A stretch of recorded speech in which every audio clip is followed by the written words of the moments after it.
This is my workshop, and this is the cleanest my workshop has ever been. This afternoon I had some time and I realized just how nasty this place has become. I mean, at a cat, this would have been an episode of Hoarders. So I got to work, cleaned it up, moved a bunch of things around, vacuumed, swept, all that stuff. And now it's finally in condition where I can do a shop tour and show you where I do my work. This is my workbench, for example.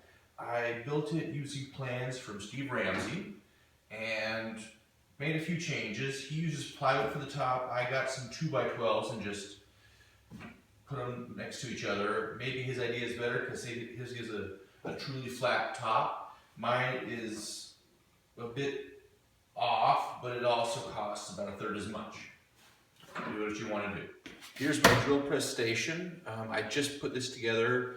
Up until now I didn't have a real good place for it, but I like having this spot right here. I've got a couple of drill bits. I need to make an organizer for all my bits, like this Forstner bit here. I've got a jig on here for drilling into dowels and other stuff. And down here is my 4-inch jointer.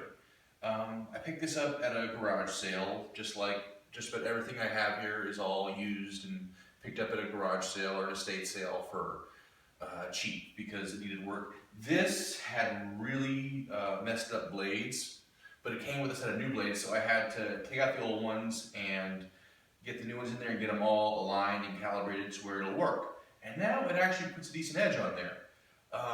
The silly thing is, it's only a 4-inch jointer, and what I wish I'd known sooner is anything smaller than 6 inches for a jointer is kind of useless. Make your own joke there, whatever you want to do. Here is my bandsaw.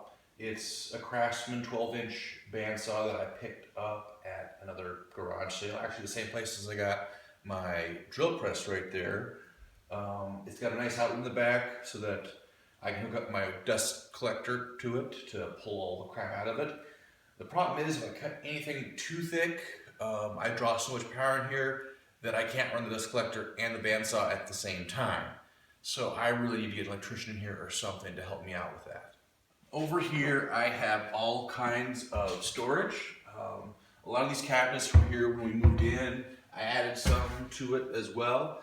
I got my big Craftsman toolbox over here with all sorts of odds and ends. This over here isn't actually for tools. This is for my hunting gear and other odds and ends.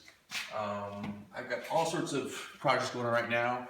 I found a couple of planes at garage sales. Here's a Stanley number 5 that I'm going to refinish, and I've got another hand plane dipped in vinegar right now, and I'm letting that eat all the rust off. And then I'll do the same with this one right here. I've got all sorts of odds and ends here: jigsaw, dust mask, more wood glue than you can shake a stick at. This is where I keep my miter saw stand and my router table. Both of these are mobile because I don't use them over here. These things create so much dust that there's no practical way to hook up any sort of dust collection to them.